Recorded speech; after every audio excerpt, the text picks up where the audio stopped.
Alright, so yesterday, I was pretty scared of some of those approaches I was making. Why? I don't know if it was because it was a new environment or mainly because the streets felt kind of empty. It felt like everyone was just sitting down, smoking hookah or eating. It didn't seem like people were really out with open body language or in small groups, looking open to being other small groups. So I felt intimidated. Again, probably something I painted in my head. Well, see, you just answered it right there. And it's not unrealistic for you to feel that way because a lot of guys feel like they're a burden to women or they didn't go out for this reason or it's not appropriate to be doing this at this time. They feel it's like beneficial to leave them alone. Am I correct in... Yeah. I mean, like some of those girls that were sitting down, just hanging out, and you're like, "Oh, cross the ropes," because they were on the other side of that makeshift fence for the event, and you're like, "Just cross the rope and get in there." But in my mind, I'm like, "That's breaking the rules. I'm crossing into a bar without them checking my ID. I'm crossing in. It's breaking the rules." But you were just like, "No, just go in and just talk with them." So the important thing is to understand even the psychology of getting things that you want in life in general. And usually, I know we talked about it yesterday as far as the breaking point. People typically hit a breaking point to where they have decided I'm no longer going to live the way that I was living before. Because the pain of that, it's not surpassed by the pain that you'll have to grow to overcome it. Mm-hmm. And eventually you hit that point to where you say, all right, it causes me more pain to not have what I want by not going and getting it. Someone more pain just complained about being single all the time rather than just saying, "Hey, you know what, screw it, I'm just going to go in there and meet this girl because I'd rather find out if her and I click than to have another weekend where I'm like, I didn't talk to anyone." Right. The whole thing in understanding this, the psychology of talking to women, talking to strangers, and understand that I didn't just wake up and become some dating guru or anything like that. I was forced to go and knock on strangers' doors and try and sell them a product that they had no intention of buying that day. So you have to understand that's where my psychology, all of everything that I bring to this, because I've already faced more rejection than anybody can even think of. I tell people all the time, I've been rejected more times than you've even thought about trying. And the reason is because I was forced to go and sell them on the idea that they need this right now. This is important. And when you're going out and you're talking to women, you have to sell yourself that it is more important than whatever the fuck they're doing to meet a fucking cool guy like you. Mm. And it takes the same amount of psychology and brain waves to think that you are bothering them or disturbing them or they have other things that they can be doing or they're busy. It takes the same amount of psychology to have that frame of mind versus, hey, I'm a fucking awesome guy and she would love to meet somebody like me. Right, you're spending that same amount of energy either or thought. Exactly. And it's just all what you want to go ahead and what you want. Like what you want. That's literally what it is. Yeah. Either you can have the same narrative that you can't meet the women that you want, or you can finally realize that the narrative is that you're a fucking awesome prize to a person. Now this also goes along the lines, like I was telling you last night, that in baseball, if somebody is 3 for 10, batting 33%, they're going to the Hall of Fame. But what most guys want to do is when they go out, they want to bat 100 fucking percent of the time, and they want anytime they talk to a woman that she is going to want to suck their dick right then and there. And that's just so unrealistic. Just the same way as it's unrealistic for a baseball player to assume he's going to hit every fucking ball that's thrown his way. You're just not going to do it. You're going to swing the fucking bat, you're going to fail, you're going to strike the fuck out, and you have to pick up your fucking bat again and start swinging again and again. But you're eventually going to, I say but because you're going to now shift from a transition of, all right, I'm just swinging the bat just to swing the bat. And that's kind of what kids do. You figure there's T-ball. They put the fucking ball in the tee and you swing the bat and they still miss, but eventually they hit the ball, okay? As you get better, you're going to be much more efficient with your swinging. You're going to practice your swinging. You're going to not hit foul balls. You're going to do your best to not hit a ball that is a ball. You're going to learn different things. And that's the evolution of talking to women is eventually you need to get out of this mode to where you're just approaching everybody just to approach everybody. But if you still have the fear in your eyes to talk to a woman, you need to have enough reference experience in your repertoire that is not that big of a deal to talk to a stranger. And that makes total sense. I need to realize more. It's okay to just swing the bat. No girl's gonna be like, I'm gonna get you arrested for approaching me. It's not gonna happen. No. Or even a guy that's like, hey, I'm gonna fight you now because you said hi to my girl. Like, no guy's gonna fight you because you say hi. They may fight you if you start saying offensive things to the girl, but if you're being a cool, normal dude and you just show that, hey, I'm just trying the approach, I'm just giving this a try, and she's like, oh, well, I already have a boyfriend, no thanks. Yeah, no one's gonna like start beating you up. Well, think about it this way, okay? Let's reverse engineer this, okay? What are the harmful things that will happen by talking to a woman? I want you to actually name them. She'll say no. No what? No thanks. Okay. She says fuck off. That I would say that's along the same lines. Yeah, okay. She says I have a boyfriend. Okay. Still same lines. She slaps you. Which I don't think I've ever seen happen. I don't think that, yeah.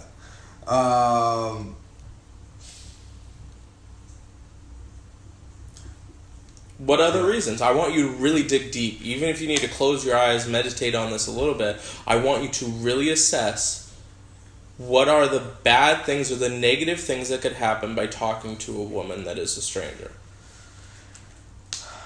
You find out she's a coworker and you're hitting on her. She works at your company and then reports you to HR. What percentage? Okay. Okay, yeah, that's such a low. Okay. No, it's fine. Go ahead and I want you to really delve deep. Keep thinking. What other thoughts keep you from talking to a woman? That a girl's gonna like label me. She's like, oh, you're that guy that's always out here hitting on girls. Okay. So she starts to label me with like her and her friends. Like, oh, yeah, there's that guy.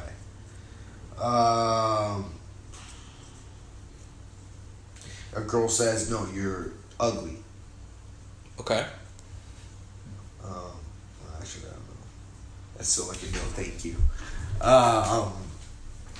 Jeez. A girl tries to get her boyfriend to have a confrontation with you. Okay. So she goes, grabs her boyfriend, tells her boyfriend, like, hey, this guy's bothering me. Okay.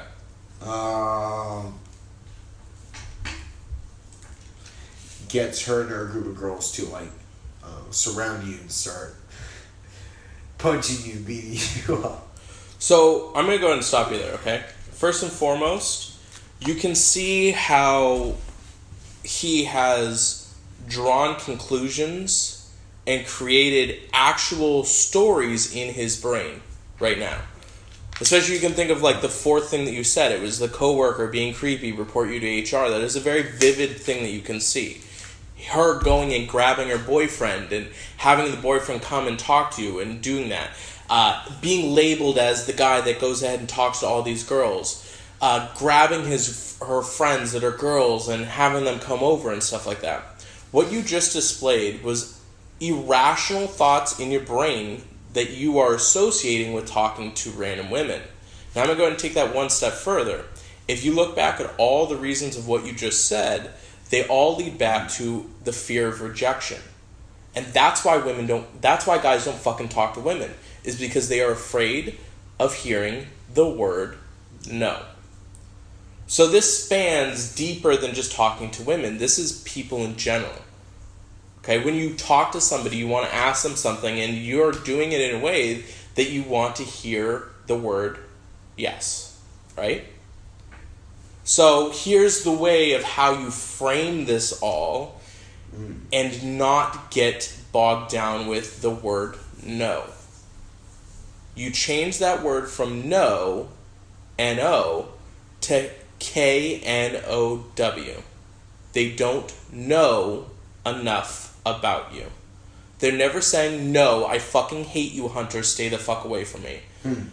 Anytime they're, because I've had very abrasive women that have, said fuck off, faggot, all this kind of stuff. The only reason why they're doing that is because they don't know me. They don't know what I offer. They don't know the value that I bring. They don't know the proposition that I'm giving to them. They don't know the information. So I have now been able to go ahead and eliminate all of those irrational thoughts because I'm now summing up into, if they do reject me, it's because they don't fucking know me enough. It's because they don't know who I am. Or, I don't know. I don't know if she has a boyfriend. I don't know if she's a fucking bitch. I don't know if she's actually a shitty person. I don't know that she has a drug habit. So all of that information is unknown. And that's the biggest reason you have to psychologically shift your brain into now understanding that it is no longer NO. They don't know enough about you. And that makes sense, because I if I think about negotiation, they say that one of the biggest issues people make in negotiating is they try to ask you questions that will make you say yes.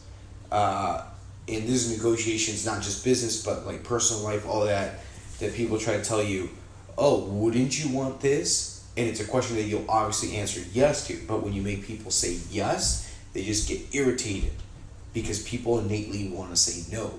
And that they tell you in negotiation in business, if you can get people to tell you no and have people say no to you at first, the chances of you getting a yes later, that interaction, are much better. I'm going to disagree. When I'm putting something along the lines, there's the dissonance that you can go ahead and create in the conversation. And the dissonance is what I talk about is spiking their emotions in general. Okay, there's lots of different ways that you can spike emotions. You can do it in a negative manner. You can do what's called negs, to where you're making them feel bad about themselves. You can make them also feel fucking super good about themselves. And that stems deeper than, oh my god, you're hot. You look at Casanova, okay? Arguably one of the best lovers in the world, okay? Mm-hmm. The reason why he did so well was because when he was with a woman, he made that woman feel like she was the only one for the rest of the world, and he gave everything to her. Financially, like romantically, attention. He was assertive in his dominance, in love to that one person for that one night.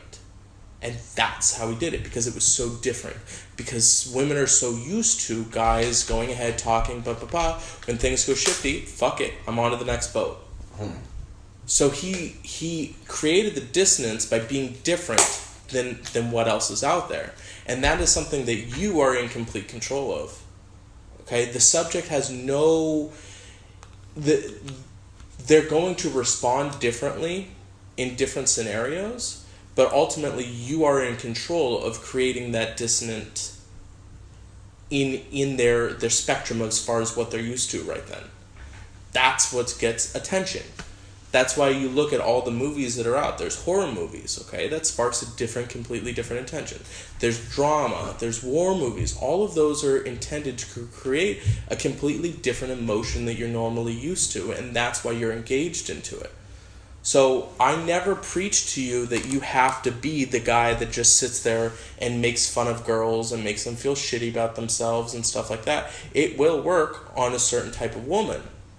Now, here's the whole thing. Different women respond differently to different dissonances. Okay, so I'll say that again. Different women respond differently to different dissonances.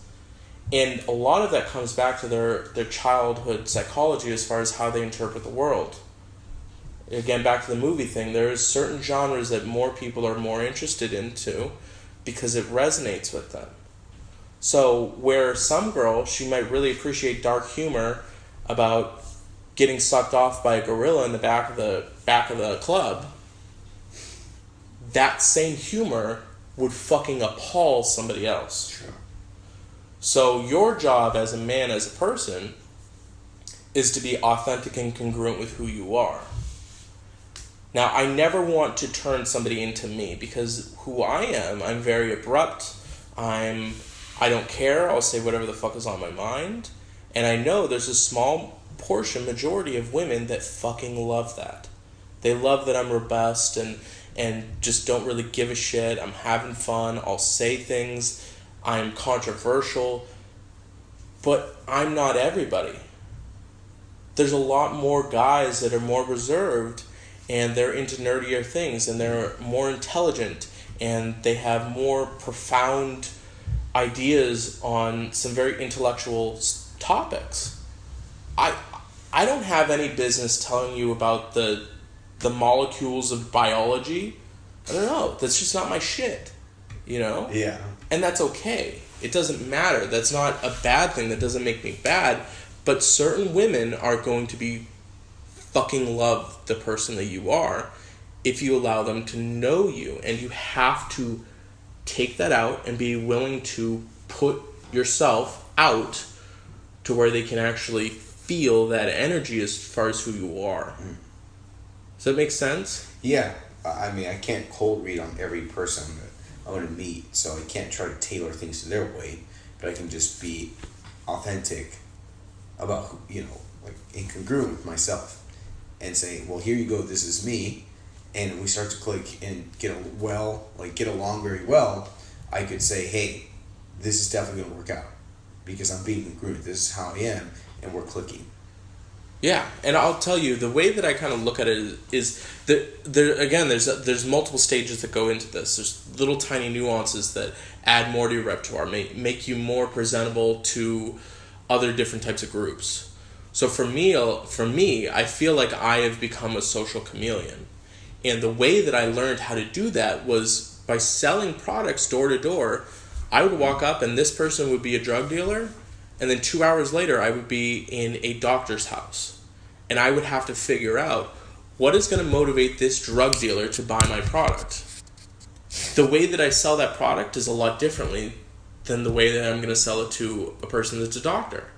So I have gotten very good as far as captivating attention from all different types of people, whether it be women, men, children, older adults. I have been able to go ahead and socially chameleon, bring myself to kind of fit a little bit of the mold. And I wouldn't say that it's manipulative, but I understand what I can make a guess as to what would motivate that type of person to give me a good reference experience.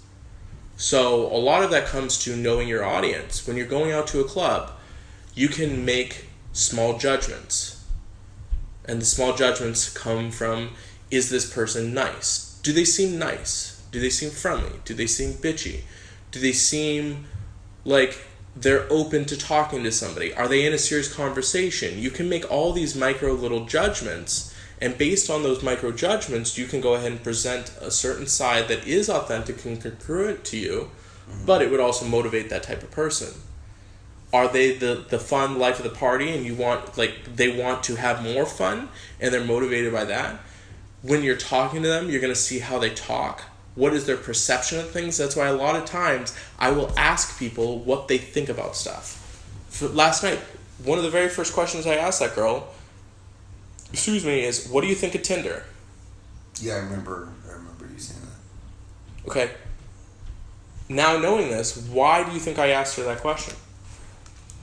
Because you want to see if maybe she's going to say some information like, I met my boyfriend on there, or, I'm not on it right now because I'm dating someone, or, you know what, I haven't had good luck lately with men, so I don't like it. You see, now with all of those responses that you just hypothetically gave, it's a completely different scenario of how I'm going to go ahead and handle this person, this subject, or whatever. If they say, oh my god, I cannot fucking deal with all the guys. They are so bad at messaging me. Ding, ding, ding, I know this bitch is single. So that's better than asking someone like, oh, do you have a boyfriend? Or, absolutely. Hey, are you madly, like, I like to ask, oh, someone's giving me a call. Sweet. Hold on.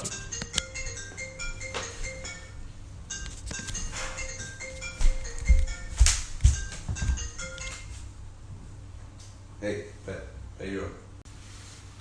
So, I usually ask, are you madly in love with anyone? Are you madly in love with anyone? Yeah. That's how I try to see if she has a boyfriend or something. Okay, so I like the idea that it sounds playful and funny, but it also gives her an out. If she does have a boyfriend, or she doesn't have a boyfriend, she can go ahead and agree and say, yes, I am madly in love with somebody. You, like, the times you want yes answers are the ones that are motivated towards you. Does that make sense? So if you make her agree, if you make it agreeable about something you don't want her to agree with, that's a bad yes or no question. That's why in sales and anything, they try and teach you ask open-ended questions. So that's why it's a lot better to say, what is your thoughts on Tinder? Or maybe could you just, so any questions really that are creative, right? Maybe I could say, I feel like we have good connection. Is there anything that would be holding you back from the next step? And in a playful manner, or is that too much? It's still too much. Like, the only times that I ask yes or no questions is I know for a fact they're going to say yes, and it's a positive thing. So when I make cold read statements, I'm going to make the cold read statements in a way to go ahead and make them agree. Yeah, like, wow, I seem like a very awesome, adventurous person. Yeah. No one's going to say, no, So, you seem like the type of person that is very adventurous and outgoing, but I feel like it's also a little bit reserved in you, to where maybe you're not getting as much adventure or excitement that you want out of your life, and there's still something that's kind of like holds you back from getting that kind of adventure like out of your system. And you're agreeing with me as I'm saying it, because every single person would agree with that. Yeah. So I would say cold reads are an extremely effective to getting a attention or getting a hook. It shows you a little bit different, and sometimes it puts you into the game a little bit longer. Which I saw that last night when we were stopping the street approach, and like the first ones, the first group I didn't do that with, and then later the blonde girl came by and I did that with her. And then I did it with the next group that came by too, and I all of a sudden got more of a hold. But I saw you do that as well, and it does stop them more in their tracks. Yeah. So yeah, the cold reads, positive cold reads. I need to do more of those. Yeah, I think, like I said, it all comes back to knowing your subject and knowing that there is no such thing as no. It's just KNOW. So it's a matter of going to be more detective-like to understand, and understand that they are also a detective on you. They are making micro judgments the moment that they see you. They're making a ton of different judgments on you. And it's your job to either, if it's positive judgments, that you reinforce it, or if they're negative judgments they have against you, that is actually incorrect, that they made the wrong assumption. And that's why a lot of times when you go and you talk to a girl, she immediately brushes you off. Why does she brush you off immediately? Because you have those negative assumptions. Because she has those negative assumptions. Oh, she has them. She has negative assumptions immediately. If you walk up to her and she immediately tells you to fuck off. Why does she... See, this all gets a little bit deeper. Why does she have those negative assumptions? Because probably a lot of other guys that have approached her. Correct. Bad approaches. She has a lot of negative reference experience that associates you with all those negative reference experiences. That's why we don't do anything. That's why guys don't talk to girls. Because they have so many negative references that they've created, whether they be true or not. They've created those negative references in their brain and have said, I can't do this because of this. Or this is the result that I'm going to get that I don't like. Right. So they have already psychologically created that notion in their brain that they're not going to get those things. Right. So how you change those things, first and foremost, I'll tell you, you will change that by just talking to enough women in the right way. Because you're going to stay in conversation with more women, the more women that you talk to. So once you now have a positive reference experience when it comes to talking to new women, then you can go ahead and not become the approach monkey. And that's usually where most guys stop in this. They just swing the bat all the time. They don't swing the bat effectively. They don't realize that there's certain things that will motivate certain people, and they do their job to not get rejected themselves. Even myself, dude, I'm prone to get in my head, as people say. I'm prone to go ahead and be worried about getting rejected. I have those thoughts. What if I go and I talk to her and she tells me to fuck off, turns around, and everybody sees that happen to me? That stuff goes through my brain. But then I have to ask myself, is that actually the case? Do I know enough about that person that is actually going to be the case? And I can answer that question all the time. No, N-O-W, she doesn't know. Or I don't know.